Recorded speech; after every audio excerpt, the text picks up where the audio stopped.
perkenalkan nama saya Muhammad Adin Syapane. NPM saya 71240915001 dan di hari ini saya akan menjelaskan sejarah mikroprosesor dari generasi awal hingga saat ini.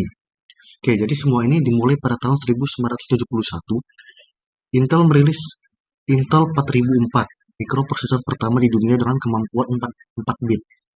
Meskipun hanya bisa menghitung sederhana, inilah langkah pertama menuju era komputer modern. Chip kecil ini digunakan dalam kalkulator, tapi dampaknya luar biasa besar. Beberapa tahun kemudian, lahirlah generasi kedua.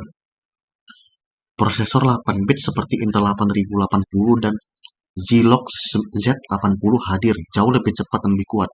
Inilah masa kelahiran komputer pribadi pertama, seperti Altair 8800, awal mula PC yang kita kenal berkembang.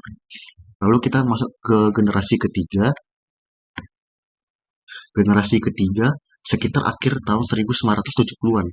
Intel meluncurkan 8086, prosesor 16 bit yang menjadi dasar komputer IBM PC pertama.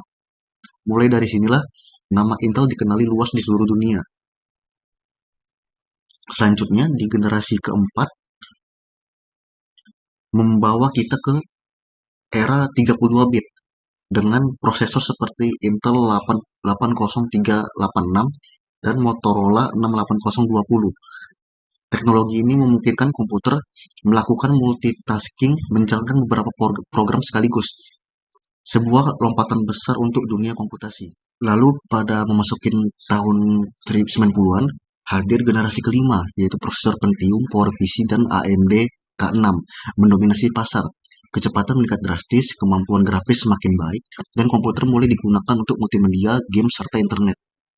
Inilah awal era digital modern.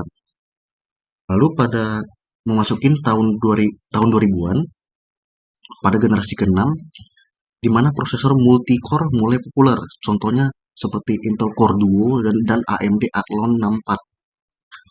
Kini satu chip bisa memiliki 2 atau lebih otak, membuat komputer jauh lebih cepat dan efisien untuk multitasking. Dan sekarang kita memasukin generasi ke-7. Hingga masa kini, mikroprosesor modern memiliki puluhan inti teknologi nanometer dan bahkan AI terintegrasi.